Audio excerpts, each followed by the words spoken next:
Bom dia a todos, prazer estar aqui para fazer essa conversa. Sou Paulo Gala, vamos falar um pouco sobre o cenário de economia brasileira, cenário de economia mundial, né? Não dá para falar de Brasil sem falar de Estados Unidos, né? Hoje é a famosa super quarta, a gente vai ter decisão do Banco Central americano e do Banco Central brasileiro, então um dia, talvez a quarta-feira mais importante desse ponto de vista do ano, com decisões é, bastante importantes, né? Em um certo sentido, esses dois bancos centrais passam por um dilema, né? Que é o dilema de desaceleração da atividade econômica, especialmente no Brasil. A gente viu o PIB caindo no quarto trimestre. Há riscos, inclusive, da gente entrar em recessão aqui no Brasil. Uma situação no mercado de crédito, especialmente crédito corporativo, está complicada depois do caso Americanas.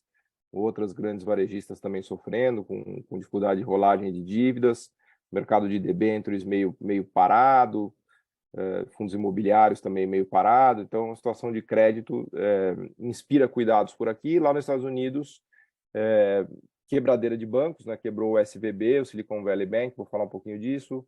O Signature Bank foi fechado pelos reguladores, o First Republic sofrendo, e o grande caso do Credit Suisse, que foi comprado pelo UBS, numa operação forçada até pelo governo suíço, que deu mais de 200 bilhões de dólares de garantias para que essa operação saísse, para tentar resolver finalmente os problemas do Credit Suisse, né? Então, o dilema do Banco Central americano é um dilema de subir juros, porque a inflação ainda está acelerada, a gente vai falar disso, mas a situação bancária está problemática, né? Os bancos pequenos e médios têm sofrido muito nos Estados Unidos, né?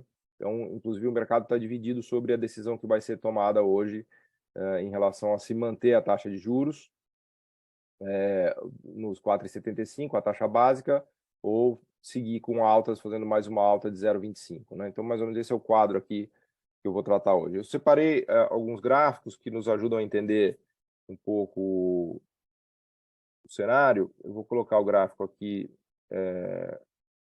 o PowerPoint aqui com os gráficos que são legais, eu acho que nos ajudam aqui a dar um visual, né? Bom, começando por esse gráfico do choque de juros de economia americana, a gente tem um brutal choque de juros nos Estados Unidos, que começou em fevereiro do ano passado, uma alta de 0,25, e foi acelerando com altas depois de meio, chegando até 4,75, que é a última taxa que a gente tem hoje, e essa taxa que vai ser definida hoje à tarde, né? Depois do almoço, o Banco Central, o FONC, que é o Federal Open Market Committee, vai divulgar a decisão deles. Eles estão reunidos desde ontem, e o mercado está dividido entre uma alta de 0,25 e nenhuma alta. Eu acho que eles vão fazer uma alta de 0,25, eu acho que eles vão colocar a taxa de juros em 5% nos Estados Unidos, o que significa um grande choque de juros, né? Essa variação aqui que a gente está vendo de quase 500 basis points, né, indo de 0 para 5, num período de 12 meses, é a maior variação dos últimos 40 anos. Eu trouxe um gráfico até mais longo aqui dos choques de juros nos Estados Unidos, desde os anos 20 até, desde a crise de 1929, né? Vejam que o nível que a gente tem de taxa de juros hoje não é dos mais altos. A gente já teve nos Estados Unidos taxa de juros mais elevada do que o que a gente tem agora, né? O gráfico atualizando essa taxa agora, ela estaria aqui próxima de 5%. Então, a gente já teve taxas mais elevadas, inclusive na bolha.com, ali no subprime, essa taxa passou de 6%. Na bolha tech, né, na bolha.com, ela passou de 6%, que foi no início dos 2000, quando o Nasdaq foi para 5.000, depois derreteu, né? Na bolha do imobiliária de 2007 também passou de 6%.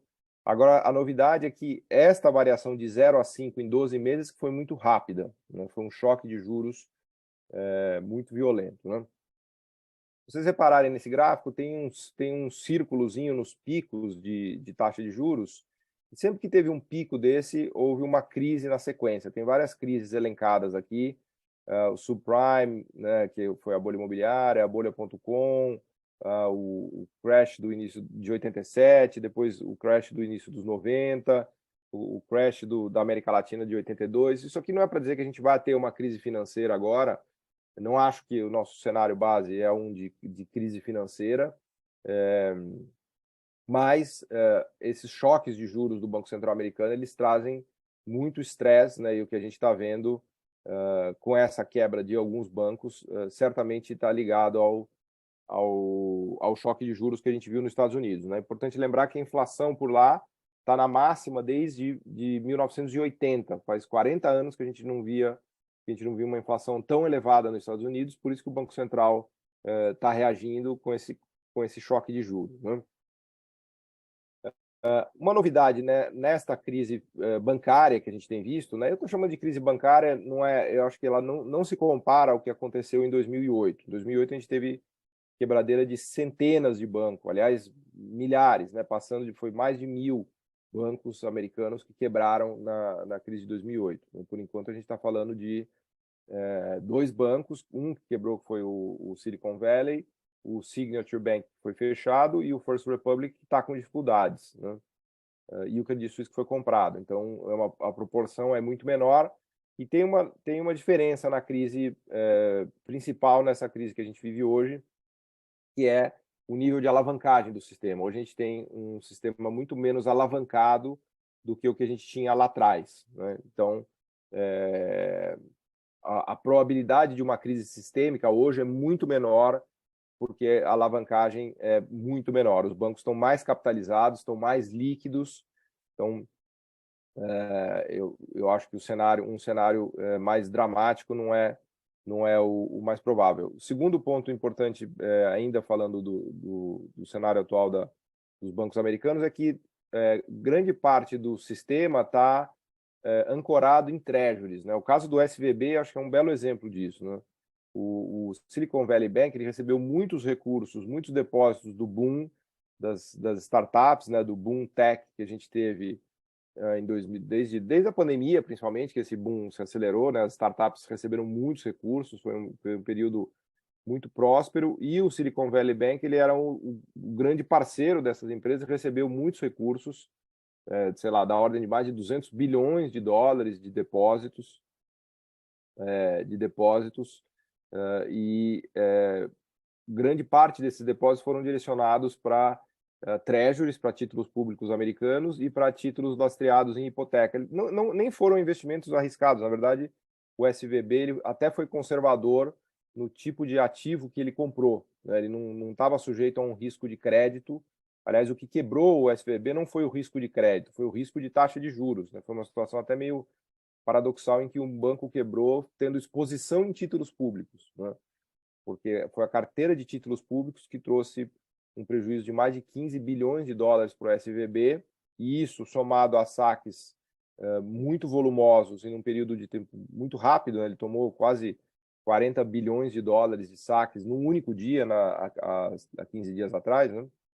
Hoje em dia, os saques bancários não são mais com fila, né? Que se a pessoa vai lá no banco, é tudo no aplicativo, ali no smartphone, você clica ali e já sacou, né? Então, 40 bilhões de dólares num único dia foi algo inédito. Foi a primeira corrida bancária totalmente digital, né? Até brinquei que o Silicon Valley Bank ele financiou grande parte dessas startups no Vale do Silício e ele acabou morrendo pela via de uma inovação, né? Que é o banking via smartphones, né? Com até uma coisa que fica como reflexão, né? Da velocidade das coisas agora, inclusive de corridas bancárias, né? Mas o fato é que eles tiveram uma exposição muito grande para títulos públicos e quando veio o choque de juros, a marcação ao mercado, eles tinham isso em HTM, né? Ou seja, colocando para carregar até o vencimento, mas eles foram obrigados a levar a mercado e vender esses títulos para honrar os saques e tomaram um prejuízo muito grande de mais de 15 bilhões de dólares e começaram a sofrer saques num volume muito maior do que se imaginava. Uma outra também questão importante do Silicon Valley Bank é que eles tinham um passivo muito concentrado, não era um passivo pulverizado de varejo, do típico banco de varejo que tem um monte de cotistas, né? Então, os saques foram muito concentrados, né? E eram depósitos não segurados muito maiores do que 250 mil dólares, né? empresas que tinham depositado lá 5 milhões, 10 milhões, 15 milhões, 50 milhões, 100 milhões de dólares, que era o capital de giro das empresas, o capital do caixa das empresas, das empresas tech, né? O Banco Central americano respondeu muito rapidamente a isso, eu acho que eles deram uma resposta boa, especialmente na janela de liquidez que eles abriram contra a colateral de títulos públicos, né? Então, eles fizeram no domingo, né, daquele domingo anterior da quebra do Silicon Valley, eles abriram essa possibilidade dos bancos venderem darem a sua carteira de títulos públicos como colateral para o Fed, para o Banco Central americano, para pegar empréstimo em troca disso. Ou seja, em vez do banco ter que pegar os títulos e levar ao mercado para vender com prejuízo, dado que as taxas subiram e esses títulos valem menos, os bancos podem agora, com essa janela, simplesmente entregar como colateral. Num certo sentido, isso é contrário a tudo que o Banco Central americano estava fazendo, porque ele voltou a expandir o balanço dele. Ele estava contraindo o balanço e subindo juros para tentar controlar a inflação e voltou a expandir o balanço para socorrer o sistema bancário. Mas o fato é que essa janela deu um alívio muito grande para os bancos que estavam com títulos públicos na carteira e que teriam que levar esses títulos a mercado, vender a mercado para conseguir os recursos necessários para fazer o banco parar de pé, né? Então, com isso, eu acho que o Banco Central conseguiu estancar a crise e também a solução do Banco Central e do governo suíço para o Credit Suisse com o UBS também deu uma bela aliviada, pelo menos ontem, se a gente olhar segunda e ontem, foram 2 dias de rally de bancos nas bolsas, né? As ações subiram bastante, os bancos se recuperaram bastante, então, por hora, essa crise tá estancada, né? Mas temos ainda o choque de juros. Essa aqui é a curva de juros americana, com os vértices de 2 anos, 5 anos, 10 anos e 30 anos. Então, o mercado ainda enxerga uma taxa de juros muito elevada nos Estados Unidos, indo para 5 e eventualmente começando a cair. É claro que essa corrida bancária, esse estresse bancário acabou antecipando um pouco a visão de corte de juros do Fed, né? O mercado começou a enxergar possíveis cortes de juros do Banco Central americano mais para frente, né? Mas ainda as taxas estão muito elevadas esse ano e devem subir um pouquinho mais antes que o ciclo volte para um ciclo de corte de juros, né? Bom, para falar de Brasil, ainda preciso falar um pouco de inflação, porque no Brasil acontece algo parecido, a gente tem um choque brutal aqui também de taxa de juros, com a Selic saindo de 2% indo para 13,75%, que também está causando coisas parecidas aqui, estresse no mercado de crédito, no mercado corporativo e desaceleração da atividade, mas antes de falar de Brasil, eu quero falar um pouquinho sobre a inflação, sobre o choque inflacionário do mundo. A gente vive o maior choque inflacionário no planeta desde o início dos anos 80, né? Desde quando foi lançado o filme do ET nos Estados Unidos. Para quem se lembra, em 1981 foi a última vez que a inflação americana superou os 8% num ano, tá? Isso não é, obviamente, um fenômeno só americano, a inflação se disseminou em todo o planeta, todos os países tiveram um choque inflacionário. Aqui eu recupero um pouco a trajetória de inflação em 2020, 2021 e 2022 na América Latina, na Ásia, no leste europeu, nos Estados Unidos, toda a zona do euro, para vocês verem que houve um choque realmente disseminado, né? A inflação subiu em todo lugar. Então, cabe a gente estudar um pouquinho, falar um pouquinho sobre o que causou essa inflação, né? Essa inflação que também chegou no Brasil. No Brasil, o IPCA superou em 2021 os 10%, né? Fazia muito tempo que a gente não tinha um IPCA que mede, que é o indicador de inflação do IBGE, o IPCA, né? Que inclusive baliza o nosso sistema de metas de inflação, superou os 10%. A outra vez que ele tinha superado foi em 2015 e a outra vez foi em 2002. Então, nos últimos 20 anos, a gente teve 3 anos só em que o IPCA superou os 10%, por 2002, 2015 e 2021. Né? O Banco Central brasileiro, obviamente, respondeu a isso subindo taxa de juros. Mas vamos retomar um pouquinho aqui os pilares desse processo inflacionário e causaram esse surto, né, de alta de preços no planeta todo, né, em todas as regiões, né? E são 3 pilares, né? Não é difícil de entender o que causou essa inflação. Primeiro pilar, primeira explicação dessa inflação foram os lockdowns e a desestruturação das cadeias globais de comércio, né? Com a pandemia, o comércio mundial foi profundamente afetado. A gente teve vários lockdowns, com países e empresas saindo do mercado, e uma desestruturação na estrutura produtiva mundial. Atrasos, falta de bens, falta de chips, falta de equipamentos médicos, inclusive commodities começaram a ter quebra no fornecimento de commodities. Lá atrás a gente teve problemas, por exemplo, no fornecimento de arroz, de soja, de milho, no começo da pandemia, né? Tudo isso, toda essa desestruturação das cadeias globais acabou provocando uma alta de preços geral, que inclusive se desdobrou num choque de commodities, né? Aqui eu coloco alguns gráficos sobre preços de commodities, né?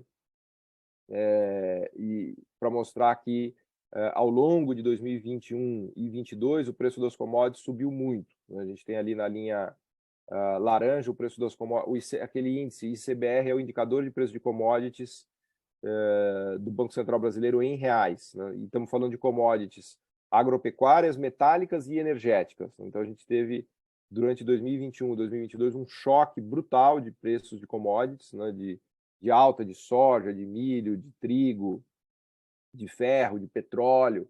O petróleo saiu de $20, foi para $130, né? A gente teve o equivalente a um choque do petróleo em 2021, 2022, com o preço do petróleo mais do que quintuplicando, né?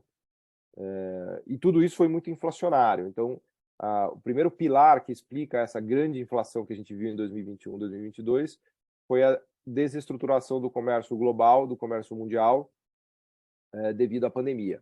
A boa notícia é que isso está normalizado já praticamente. As chamadas cadeias globais de valor estão praticamente normalizadas, né? Então não há mais um surto inflacionário que venha de desestruturação de fila de navios em portos, de falta de bens e equipamentos, né? Então esta causa de inflação já passou, né? Isso vai ajudar muito o Brasil. A gente vai ter um cenário de convergência de inflação no Brasil, muito por conta disso, né? Segundo grande causador de inflação foi o conflito Rússia-Ucrânia, que também bateu no preço das commodities com força, né?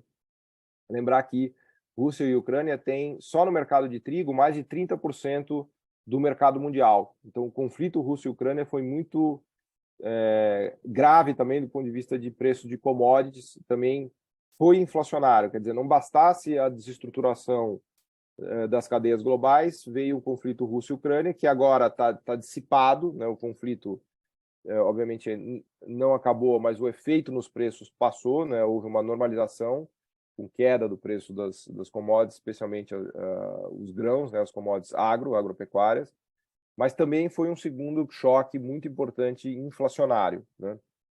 Contribuiu muito para a inflação também no Brasil. Acabou beneficiando o Brasil. O governo teve um super ano de arrecadação fiscal ano passado. Inclusive, a gente teve contas no azul, né? Superávit primário de mais de 50 bilhões de reais, algo que não ocorria desde 2012, 2013, porque o preço das commodities elevado ajuda muito a arrecadação tributária no Brasil, especialmente petróleo, né? O Brasil virou um dos grandes players de petróleo no mundo, algo que eu não imaginava ver. Hoje o Brasil está entre os 10 maiores produtores de petróleo do mundo. Acho que em 2022 a gente ficou na posição 7 ou 7º ou 8º maior produtor de petróleo do planeta, né? Isso é uma grande novidade para o Brasil, ajuda muito o nosso setor externo, porque traz dólares, né, para o Brasil, e ajuda muito o governo, porque também traz arrecadação e contribui para a melhora de contas públicas, né? Bom, e o terceiro grande fator de inflação, que provocou inflação, foram as políticas de estímulo dos bancos centrais, né? Então, eu comecei a apresentação aqui mostrando os choques de juros aqui, do Fed, e daqui a pouco eu vou falar do Brasil, mas antes desses choques de juros, a gente teve um período de juro zero, né? Vejam que o Fed, o Banco Central Americano, cortou o juro para zero ali em março de 2020, quando estourou a pandemia, e deixou o juro durante 2 anos em zero, né? E isso teve um efeito muito forte de estímulo econômico. No Brasil, algo parecido foi feito também. A Selic veio para 2%, foi a mínima histórica de Selic. Também isso ajudou muito na recuperação da economia brasileira e da economia americana. A gente teve uma recuperação em V, né, tanto especialmente de consumo, mas não só de consumo, mas também de serviços. Se vocês olharem aqui esse gráfico dos Estados Unidos, demanda por bens e serviços, vocês vão ver que há um mergulho na pandemia. O laranja é o consumo de bens. Então, na pandemia tem um mergulho. O azul é o consumo de serviços, também tem um mergulho, mas rapidamente isso volta, né? Com a novidade de que o consumo de bens volta mais rápido do que o consumo de serviços. Inclusive, na pandemia, houve essa mudança de perfil de consumo, né? As pessoas estavam em casa, não podiam sair nos restaurantes, no cinema, viajar, então começaram a comprar mais bens, né? Comprar computador, smartphone, geladeira, televisão, né? Houve uma migração do consumo de serviços para bens. Mas uma recuperação muito rápida, tanto de bens quanto de serviços, que tem a ver com os estímulos foram colocados. Então, não só a taxa de juros foi zerada nos Estados Unidos, no Brasil, na Europa, ela já vinha em zero em outros lugares, como os governos também começaram a fazer transferências de renda muito fortes, né? O Biden começou a mandar cheque para as pessoas, né, em programas de transferência de renda. No Brasil também, o Auxílio Brasil fez uma injeção de renda brutal na economia. Tanto é que o PIB caiu só 4,5%, se esperava uma queda muito maior do PIB aqui na pandemia. E depois uma recuperação rápida em 2020, 2021, 2022. Isso se aplica para todos os lugares do planeta da economia mundial, também para a Europa, também para a Ásia do Leste, para a China, né? Houve uma recuperação rápida, só que teve um efeito inflacionário, porque essas políticas de estímulo superaqueceram as economias, né? Então a gente está falando de juros zero e política de gasto público, política fiscal muito forte, que acabou superaquecendo as economias, colocando elas de novo em pleno emprego, um desemprego muito baixo. Vejam que nos Estados Unidos o desemprego foi a mais de 10% e agora está em 3,6%, né? O desemprego mergulhou, né? Mesmo vale para o Brasil, o desemprego no Brasil, e agora vamos falar mais de Brasil, foi a 14% o desemprego, agora está em 7,9%, 8%, então houve também uma brutal queda do desemprego. De modo que, para concluir aqui, antes de falar do cenário brasileiro, destacar aqui o terceiro pilar, desculpa, o terceiro pilar inflacionário, né, desse contexto inflacionário dos últimos 2 anos, foram as políticas de estímulo dos governos, basicamente impressão monetária, zerar a taxa de juros, fazer gasto público, fazer transferência de renda. Então, essas 3 coisas somadas criaram uma inflação muito alta, né? A desestruturação das cadeias globais de valor, das cadeias produtivas, o conflito Rússia e Ucrânia, e os superestímulos para tirar as economias do buraco na pandemia. Essas 3 coisas provocaram muita inflação, né? Por isso que a inflação nos Estados Unidos superou os 8%, né, que é a inflação vista não se via desde 1980. No Brasil, o IPCA superou os 10%, e na Europa, a inflação na Alemanha, França, Espanha, Itália, foi acima de 10%, né? Fazia muito tempo que não se via uma inflação tão grande, né? Bom, e como está o cenário hoje? Hoje, as medidas de estímulo foram revertidas. Os bancos centrais estão subindo taxa de juros, né? A situação das cadeias globais de valor está normalizada, praticamente normalizada. Esse gráfico aqui que eu mostro para vocês, que é o índice de pressão da cadeia de suprimentos, está praticamente voltando aqui para o patamar lá de 2020. E o efeito do conflito Rússia e Ucrânia nos preços está se dissipando. Então a gente não tem mais aquela alta brutal que a gente viu de preço de soja, de trigo, de milho, dos grãos. O próprio petróleo, que tinha ido a $130, agora voltou para $70, imagina, o Brent, né? Foi uma queda quase de 50% do preço do petróleo, se a gente comparar com o pico, né? Chegou a bater $135 ou mais, né? Então a gente vive agora um momento desinflacionário, né? A boa notícia é que a gente está entrando numa quadra histórica aqui, num registro desinflacionário, né? No caso brasileiro, o choque de juros também foi brutal, a Selic saiu de 2% ao ano, foi para 13,75%. Né? Essa foi a resposta do Banco Central brasileiro à inflação acelerando aqui, muito acima da meta, né? Mas agora essa inflação já está convergindo e o cenário que a gente tem de Brasil é um cenário de queda de inflação e de queda de atividade econômica. Eu coloco um gráfico aqui para comparar as taxas de juros do Brasil com o resto do mundo, para mostrar que a gente está com uma política monetária muito restritiva. Isso aqui é a taxa de juro real do Brasil ex ante, né, porque ela olha 12 meses adiante a inflação e 12 meses adiante o juro esperado. Então a gente está com um juro real esperado no Brasil de 7,4, que é o maior juro aqui dessa amostra, né? E a situação de inflação no Brasil nem é tão ruim. Em 12 meses, coisas engraçadas que acontecem na economia, né? A inflação no Brasil está menor do que nos Estados Unidos, por exemplo. Em 12 meses, a inflação brasileira está em 5,6%, enquanto que a inflação americana está em 6%. Né? E o nosso desvio em relação ao centro da meta também nem é tão grave assim se a gente colocar em contexto internacional. Né? Estamos com um desvio de 2,4%. A meta brasileira de inflação para esse ano é de 3,25% e para o ano que vem é de 3%. Tá? O mercado espera para esse ano uma inflação de 5,5, 5,6 por aí, no relatório Focus, e para o ano que vem o mercado espera uma inflação de 4%, que ainda é 4%, 3,9%, 4%, que ainda é uma inflação acima da meta, né, com meta de 3%, mas uma inflação bem mais baixa do que esse ano, do que do ano passado e do que do ano especialmente do ano 2021, né? Aqui a recuperação da economia brasileira, que foi realmente muito forte, né? A gente teve com destaque o setor de serviços, que está em amarelo. Então, inclusive, hoje o setor de serviços brasileiro está 5% acima do nível pré-pandemia. A gente não só recuperou o nível pré-pandemia, como superou. Né? O setor industrial também, e o setor agro, que patinou um pouco, mas também está acima do nível pré-pandemia. Né? Esse daqui é o quadro do PIB brasileiro desde que estourou a pandemia até hoje. Né? Então, houve uma recuperação bastante robusta. A economia brasileira cresceu ano passado quase 3%, cresceu 2,9%, apesar de ter caído o PIB no quarto trimestre. Né? E aí a notícia já caminhando aqui mais para o final. Né? A notícia é que a gente tem um cenário hoje de Brasil desacelerando, né? De Brasil que pode, inclusive, entrar em recessão, porque a gente teve uma queda do PIB no quarto trimestre do ano passado, e se a gente tiver uma queda do PIB no primeiro trimestre desse ano, é possível, não é o cenário mais provável, mas é possível. Né? A gente pode ter uma queda do PIB no primeiro trimestre desse ano, daí a gente estaria tecnicamente em recessão.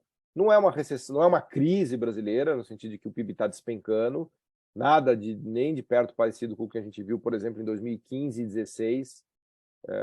Em 2015 e 2016, o PIB brasileiro caiu 3% num ano e 3% no outro ano.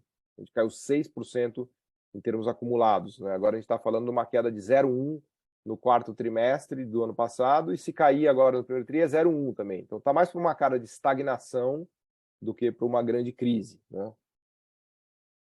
Não é uma grande crise, é uma desaceleração e uma estagnação. Né? Quando a gente olha as condições gerais, por exemplo, de crédito, há uma desaceleração muito forte. Isso daqui é concessão de crédito para as PJs, para as pessoas jurídicas, né? Uma desaceleração. Bom desse gráfico aqui dá para ver o boom de crédito da pandemia. Então, quando estoura a pandemia em 2020, ó, julho, aqui, janeiro, julho, há uma contração de crédito. Depois o crédito explode, né? Ele chega a crescer 40% na variação trimestre contra trimestre, né? Um crescimento explosivo do crédito. Depois o crédito vem desacelerando, e agora a gente está na mínima aqui do crescimento de crédito desde lá de 2020. Né? O mesmo vale para pessoas físicas. Né? O crédito explode para pessoas físicas e agora ele está desacelerando muito. Né? Isso tem a ver com choque de juros, tem a ver com o encarecimento do crédito. Né? Quando a gente olha o custo do crédito no Brasil, houve uma alta, né? Acho que tem o gráfico aqui, ó. Aqui é o custo do crédito no Brasil, O direcionado, que é principalmente crédito imobiliário, chegou a bater uma mínima aqui de 6,6 de crédito imobiliário, agora a gente está mais perto de 10. O custo médio de crédito direcionado está em 9,5. Total saiu de 11% ao ano para 16%, e o livre de 12,7% para 19,9%. Então há um encarecimento de crédito muito grande, né? E isso, obviamente, né, prejudica, né, a capacidade das pessoas de se endividarem. O comprometimento da renda das famílias também com serviço de dívida com juro está aumentando muito. Então isso aí chegou agora na máxima aqui dos últimos 3, 4 anos, e inadimplência também está indo para máximas. Então a situação de crédito está muito, obviamente, está se agravando, né? O choque de juros tem esse efeito de encarecimento do crédito, e isso desacelera a economia e controla a inflação, né? Então a inflação está convergindo, mas às custas de uma atividade econômica bem mais fraca e de um crédito com crescimento bem menor, né? Isso bate também no mercado financeiro. A gente sabe que no mercado de ações os IPOs praticamente desapareceram. Teve o IPO do Açaí, mas com exceção desse, se a gente olhar aqui no gráfico, emissões primárias de ação em 2022 praticamente inexistentes, emissões para fundos também secando, e emissão de títulos de crédito privado também diminuindo bem. Então há uma contração do mercado financeiro por conta do choque de juros. Vai todo mundo para a renda fixa, para títulos públicos, né? E o mercado financeiro se contrai, né?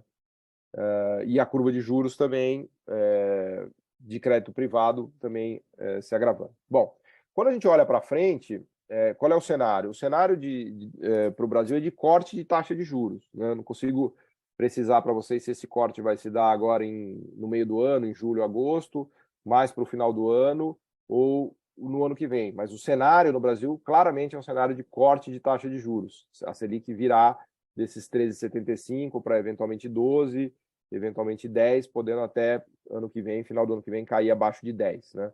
Então agora a gente está vivendo um momento realmente difícil. Eu diria que talvez esse primeiro semestre de 2023 seja um momento mais difícil da economia brasileira em termos de atividade econômica, de atividade fraca e de condições de crédito difíceis, né? De custo do crédito elevado, né? E de dificuldades de rolagem e dificuldades financeiras, né? Passado esse semestre, as coisas vão melhorar bem, né? É claro que isso está condicionado à regra fiscal que o governo deve apresentar. Agora ficou adiado para abril, mas me parece que a equipe que está lá no Ministério da Fazenda, eu conheço bem todos que estão lá, muitos são inclusive meus amigos, eles estão realmente empenhados em fazer uma regra fiscal boa, né? O Rogério Seron, que é o secretário do Tesouro, era o responsável aqui na Prefeitura de São Paulo pelas finanças do município quando o Haddad era prefeito, e eles ganharam grau de investimento. Eles fizeram um ajuste de contas muito bom no município de São Paulo, né? A mesma equipe, né? Depois eu mando a apresentação para vocês. O Paulo escreveu aqui. Eu vou mandar depois, Paulo. Então, eu acho que sim, acho que a gente vai ter uma boa regra fiscal. E a situação fiscal brasileira, por incrível que pareça, eu mencionei há pouco, é boa, não é ruim, porque houve o boom de inflação que a gente teve no ano passado, acabou ajudando muito na arrecadação do governo, né? O governo teve o melhor ano de arrecadação. Ano passado foi arrecadação recorde, e o melhor ano de contas públicas desde 2012 e 2013, né? A gente teve, inclusive, uma queda da dívida bruta brasileira no ano passado, do total do endividamento público sobre PIB, né? Fazia muito tempo que isso não acontecia. E o Brasil foi um dos poucos países do mundo onde houve uma queda da dívida bruta sobre PIB. Todos os países estão passando por alta de dívida PIB por conta das políticas de resposta à pandemia, né? Então, a situação fiscal brasileira inspira cuidados, obviamente, a gente sabe que inspira cuidados. Não é para entrar numa onda de gastança, o governo sair gastando feito louco, isso aí vai dar problema, né? Ele tem que ter uma regra fiscal e cumprir, né? Mas o fato é que a situação, objetivamente, concretamente, é melhor, né? Houve queda da relação dívida-PIB, e houve alta de arrecadação, inclusive um superávit primário no ano passado, né? a situação externa da economia brasileira também é muito boa. A gente vai completar esse ano o terceiro ano de superávit comercial de mais de 50 bilhões de dólares. O Brasil está numa posição muito confortável em termos de fluxo de dólares, né?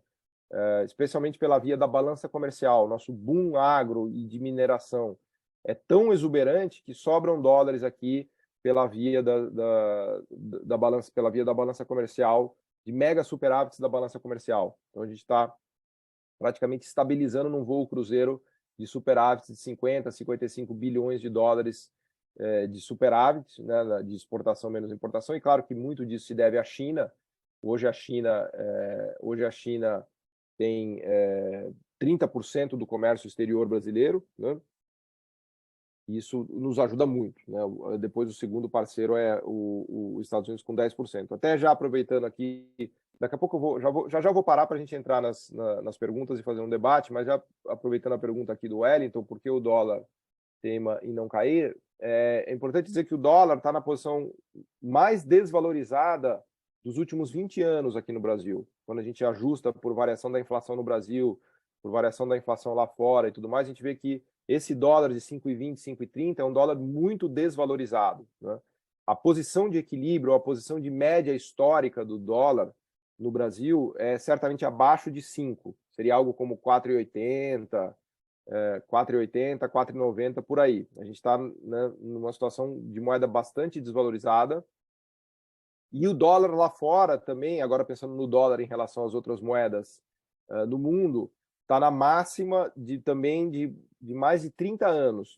E isso tem a ver com o choque de juros que foi feito nos Estados Unidos, né? O Banco Central americano subiu os juros, atraiu capitais para os Estados Unidos e valorizou o dólar, né, que provocou desvalorização das outras moedas. Por que o dólar teme em não cair no Brasil? Essencialmente, na minha visão, por uma desconfiança do novo governo. Eu acho que o novo governo não tem a credibilidade do mercado ainda. O mercado está muito desconfiado em relação a que regra fiscal vai ser usada, se a meta de inflação vai ser cumprida, se o Banco Central vai continuar independente, se as contas públicas vão ter uma trajetória sustentável, né? Eu acho que há ainda um grau de desconfiança muito grande em relação ao novo governo, e isso que tem colocado o prêmio no dólar, né? E por isso que o dólar não cede aqui, tá? Eu acho que, né, a explicação fundamental, pelo menos a meu ver, é uma desconfiança generalizada ainda em relação ao novo governo. Eu acho que com a regra fiscal sendo anunciada, né, sendo uma boa regra fiscal, o respeito à autonomia do Banco Central, ao sistema de metas de inflação, conforme isso se consolide, eu acho que a tendência é que a moeda brasileira ganhe força, né? Que a moeda brasileira se valorize, né? E claro, se o Banco Central americano parar de subir juros, quando terminar o choque de juros por lá, isso também vai nos ajudar, porque reverte o fluxo de capital para países emergentes, né? Hoje a gente tem uma atração ainda muito grande de capitais para Estados Unidos com essa alta de taxa de juros, né? É verdade que nos próximos meses, provavelmente a taxa de juros brasileira vai começar a cair. Então, por esse mecanismo, não haverá tanta atração de capital para o Brasil, porque o diferencial de juros vai ficar menor. A gente não vai ficar com essa Selic em 13,75 como está hoje, né? Então, me parece que um câmbio de R$ 5 é um valor razoável para a gente ter em mente. Entre 5, acho que dificilmente vai cair abaixo de 5, especialmente quando a gente entrar numa trajetória de corte de juros por aqui, né? Mas também não acho que vá muito mais do que 5,40, 5,50, a não ser que as coisas realmente se agravem, né? Com crise financeira, com quebradeira de mais bancos, com uma regra fiscal muito ruim, com troca de presidência do Banco Central aqui. Lembrar que o mandato do Campos Neto vai até dezembro do ano que vem, né? Não acho que isso vá acontecer. Acho que o cenário mais provável é que o novo governo respeite a independência do Banco Central, a meta de inflação e a regra fiscal, né? Mas então, só já caminhando aqui para a conclusão do cenário brasileiro, a gente tem uma convergência da inflação. Então, o IPCA, que chegou a bater um pico aqui de 12,13 no meio de 2022, veio agora para 5,79, né? Nos últimos 12 meses, acumulado está entre 5,6 e 5,7, e é possível que feche o ano abaixo disso, em 5,6, 5,5, e muito provavelmente ano que vem em 4% ou menos de IPCA. Então a gente tem uma trajetória bastante boa de convergência da inflação. Lembra que os pilares que causaram inflação caíram, né? As cadeias globais de valor de produção de comércio estão normalizadas, o conflito Rússia e Ucrânia não tem mais efeito nos preços e as políticas de estímulo viraram políticas de contração. Então agora a gente está migrando para um choque de juros, né? O choque de juros contrai a atividade, né? Aliás, se a gente olhar aqui os índices de confiança, todos esses índices de confiança e de atividade mostram uma desaceleração importante da economia brasileira. Esses aqui são os indicadores de confiança da indústria e dos serviços, né, que tem um mergulho grande. Vejam que há uma situação difícil agora em fevereiro, março, né, de queda dos indicadores de confiança. E do lado esquerdo ali os chamados PMIs, que também são uma outra maneira de medir expectativa dos empresários. Quando está abaixo de 50, mostra que há contração. Quando está acima de 50, mostra que a economia está em expansão, né? Então a gente está no momento agora de contração econômica, né? E aqui a situação de contas públicas, né? O peso da máquina pública, vejam que a gente está em mínima histórica, 18% do PIB é o gasto do governo, né, sobre PIB. Então a gente está numa situação também bastante enxuta, né, de gasto público, que eu falava há pouco. Caiu a relação dívida-PIB, a gente teve superávit primário, né, e o peso da máquina sobre PIB também está em mínima histórica, né? E aí eu coloco aqui as expectativas mais recentes do mercado para a inflação para esse ano. Então, esse aqui é o Focus de segunda-feira, o mercado esperando uma inflação de 5,95 no IPCA, 4,11, né, para o ano que vem, taxa de câmbio entre 5,25 e 5,30, Selic caindo até o final desse ano para 12,75. Eu acho que o cenário mais provável é o início de cortes lá para agosto, talvez na reunião de agosto aqui no Brasil, para 12,75 esse ano e 10 o ano que vem. Conta corrente, balança comercial, 55 bilhões de dólares de superávit. O investimento direto estrangeiro está muito bom também, essa é uma outra notícia, né? Vindo para 80 bilhões de dólares, o fluxo de investimento direto estrangeiro no país, tanto no ano passado quanto para esse ano, e a dívida pública ali na casa de 60%. Né? Então, é um cenário de difícil agora, né? de desaceleração, de contração de atividade, de contração de crédito, mas as boas notícias são que a inflação está convergindo e que a gente vai entrar num ciclo de corte de juros. Quando a gente entra num ciclo de corte de juros, tudo melhora, né? A economia volta a crescer, reacelera, o mercado financeiro volta a se expandir, abre esse espaço para IPOs, para follow-ons, o mercado de debêntures, o mercado de crédito em geral deve aliviar e assim por diante, né? Então é mais ou menos esse o quadro aqui. Eu não quero também me alongar demais para deixar um tempinho aqui, um espaço para a gente conversar, né? Vou até aproveitar que tem uma pergunta aqui do Flávio. Na sua opinião, bom dia Flávio, na sua opinião, quais seriam os valores ideais de equilíbrio, velocidade de navegação para a Selic e o IPCA? Eu acho que se a gente conseguir um IPCA de 3,5, está bastante bom já, né? Eu acho que a meta de 3% está muito exagerada. Eu acho que a gente se empolgou lá atrás, né? O mundo era um mundo bem menos inflacionário antes do Covid, né? Tudo que eu contei aqui para vocês, no fundo, é a descrição do mundo mais inflacionário. Quando a gente fixou essa meta de 3% para 2024, eu acho que a gente foi no período anterior à pandemia, eu acho que a gente exagerou um pouco. Inclusive, acho que o Banco Central, acho que o governo deve, para 2025, 2026, eventualmente levar essa meta de novo para 3,5, tá? Lembrando que há um intervalo de tolerância. Então, a meta é 3, mas tem um intervalo de tolerância de 1,5. Então, também não é nenhum pecado a inflação ficar em 4, 4,5, que não pode estourar para cima de 5. Né? Acima de 5 certamente dá problema, né? E acho que uma Selic de 10% ou menos é perfeitamente possível, perfeitamente viável para atingir uma meta de inflação de 3,5, entre 3,5 e 4, tá? Então eu responderia aqui para você, Flávio, que numa velocidade cruzeiro seria uma Selic de 10%, ou eventualmente até um pouquinho menos, se a gente pensar em termos de juro real, né? Ainda é um juro real elevado, né?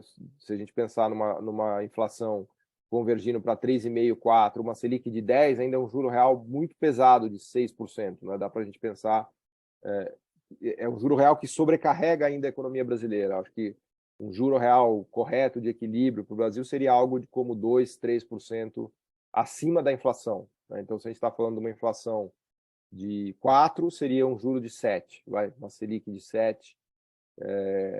Como a gente já teve no passado durante vários anos, né? Uma Selic bem abaixo de 10%. Né? E eu acho que a gente deve convergir para isso nos próximos meses e anos. Né? Olhando para 2024, 2025, é um cenário, na minha cabeça, de inflação mais baixa e de juro também mais baixo no Brasil. Né? É mais ou menos isso, né? Bom, vamos aproveitar agora, se vocês tiverem questões para fazer, eu vou até tirar aqui a tela, se vocês quiserem abrir aqui para a gente conversar, ou abrir a câmera aqui, não sei como é que é a dinâmica para fazer pergunta. A gente pode usar esse espacinho aqui para fazer um bate-papo, explorar as questões que vocês queiram, né? Lembrando que hoje a gente tem, obviamente, a reunião do Copom, né? Eu falei no início da apresentação, e eu acho que a novidade vai ser que o Copom vai reconhecer justamente esse cenário que eu estou colocando aqui. O cenário que eu estou colocando aqui não é nenhum segredo, né? Esse é o cenário que está todo mundo sentindo e vivendo, e que está divulgado nos dados. Né? Então, o que o Copom faz nas suas reuniões a cada 40 dias é colocar no papel, registrar o que está acontecendo. Né? E ao registrar o que está acontecendo, ele vai colocar duas novidades que não estavam presentes há 40 dias atrás, que são uma desaceleração mais forte da economia brasileira, com possível recessão, e um agravamento do mercado de crédito. E ao colocar isso, automaticamente ele já vai deixar entendido ali que os juros devem cair, né? Porque a resposta de um Banco Central a um cenário de economia entrando em recessão e de situações de crédito se agravando é corte de juros. É claro que isso está pesado contra uma inflação que ainda está elevada, uma inflação que deve fechar esse ano quase, né, em 5,7, 5,6, para uma meta de 3,25. Então, ele vai tratar disso no que a gente chama do balanço de riscos. Né?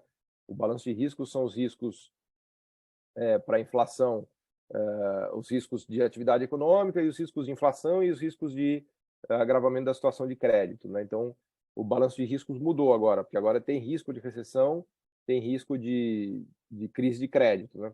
Vejam que se ele quisesse atingir a meta esse ano, a Selic teria que estar acima de 20%. Né? Para uma meta que a gente tem de 3,25, o 13,75 até é baixo até, né? Mas o regime de metas de inflação não é feito para você perseguir a ferro e fogo, falar, não, tenho que conseguir essa inflação a qualquer custo. Se ele colocasse a Selic em 20, ele ia destruir a economia brasileira. Evidentemente que ele não fez isso, graças a Deus que ele não fez isso. Né?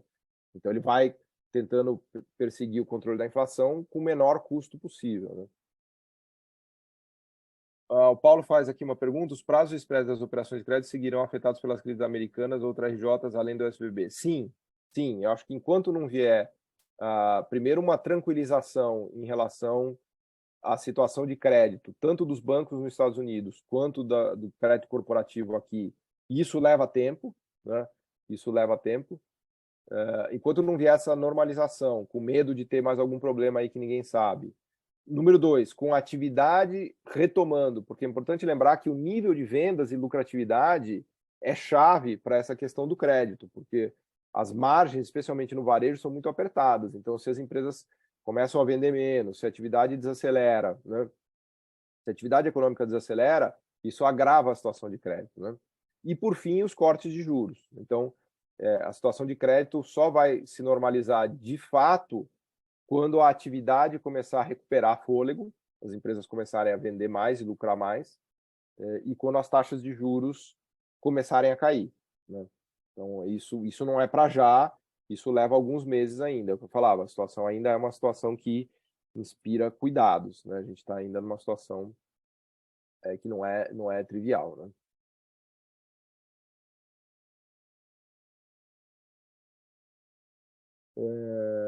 Aqui vai ter mais umas perguntas, né? Sobre o caso americano, reflexo no varejo. Bom, o varejo brasileiro, eu não estou inteirado 100% do caso Americanas, do quanto foi fraude, do quanto não foi fraude, assim, eu não estudei isso no detalhe para poder aqui comentar com vocês. Mas, de um modo geral, o varejo brasileiro está sofrendo muito, né? Ele está sofrendo com a desaceleração de atividade. Vejam o que aconteceu, por exemplo, com o Magalu, a Magazine Luiza que sofreu, o Tok Stock. Então, há um efeito aí de desaceleração de atividade que penalizou muito as empresas, né? Penalizou inclusive Americanas, né? Americanas não foi à toa, não foi só a questão da mudança ali do comando do Sérgio Real, e também o choque de juros, né? O choque de juros não é trivial, ele coloca um ônus gigante nas empresas, né? Então, precisa tomar cuidado para não tratar só Americanas como um caso isolado, tá? Acho que não é um caso isolado, acho que há uma situação mais grave no crédito corporativo brasileiro, especialmente nas grandes varejistas, tá? Com vendas desacelerando, lucratividade caindo e condições de crédito muito mais graves, né? Então, acho que a gente tem que ficar meio com barbas de molho nisso, porque o caso da Americanas teve problemas, obviamente, específicos ali, mas o setor do grande varejo como um todo está sofrendo e está numa situação um pouco mais delicada, né? Comentou no início sobre os problemas dessas taxas, inflação tanto no Brasil quanto global, os impactos disso nas grandes varejistas, citando o exemplo da Americanas. Quais os principais impactos dessas empresas em termos práticos? Em termos práticos, o custo de crédito, o custo de financiamento vai lá para cima, né? Você tem um achatamento de margem, porque vende menos, lucra menos, então a atividade cai e o custo de crédito vai lá para cima. Termos práticos, dificuldade de rolagem, muito difícil rolar dívidas, né? Eventualmente, alguma dessas empresas pode até quebrar mesmo, entrar em recuperação judicial, porque a situação fica muito apertada, né? Você vende menos, lucra menos e tem que pagar uma taxa de juros maior, né? Então, a situação fica realmente delicada, né? Quem pode ajudar isso no final do dia é o Banco Central, aliviando as condições de crédito, reduzindo o custo do crédito de curto prazo, que é a Selic, e eventualmente dando um fôlego para as empresas via atividade econômica. Eles já estão reativando duas linhas, né? O Pronamp, que continuou, que não foi interrompido, e uma outra linha agora de curto prazo do Banco Central, que eu esqueci o nome, que é uma linha que ajuda bastante também. É uma linha de curto prazo que foi utilizada na pandemia, né? Que é uma linha de crédito direta com curto prazo que os bancos podem usar para esses casos de socorro, né? Então, isso também acho que ajuda, né? Mas acho que é isso, pessoal. Já acabei falando demais aqui, já são 9h30, não queria me estender muito, mas eu acho que é mais ou menos isso, essa mensagem que eu queria passar para vocês. A gente vai disponibilizar a apresentação, né, o PowerPoint depois, e aí vocês têm meu contato aí, podem me mandar e-mail também, ou por redes sociais, ou por e-mail. Meu e-mail é pegala, pgala, @uol.com.br. Fiquem à vontade para me mandar e-mails também, para a gente continuar a conversa, mandar qualquer pergunta, qualquer questão que vocês tenham. E lembrar aqui que a gente vai ter um próximo encontro, que vai ser no dia 19 de abril, com o professor Reni Ozzi, aí para falar sobre o contexto geopolítico de 2023. E depois a gente vai ter mais um outro, que eu não me lembro exatamente qual é a data, mas a gente vai avisar vocês para falar mais sobre o cenário de economia americana, né? Hoje eu foquei nesse segundo bloco um pouco mais de Brasil, no outro eu vou focar mais em Estados Unidos, né? E vamos ver daqui a pouco o que o Banco Central americano vai fazer também, que é a grande expectativa do dia aqui da decisão da taxa de juros do Fed. Tá bom? Se quiserem fazer mais alguma pergunta, alguma questão, quiser abrir a câmera aqui também, quiser escrever, estou à disposição. Agradecer, obviamente, o pessoal da Sherpa, né, que organizou aqui todo esse webinário, que fez todo esse evento. Não sei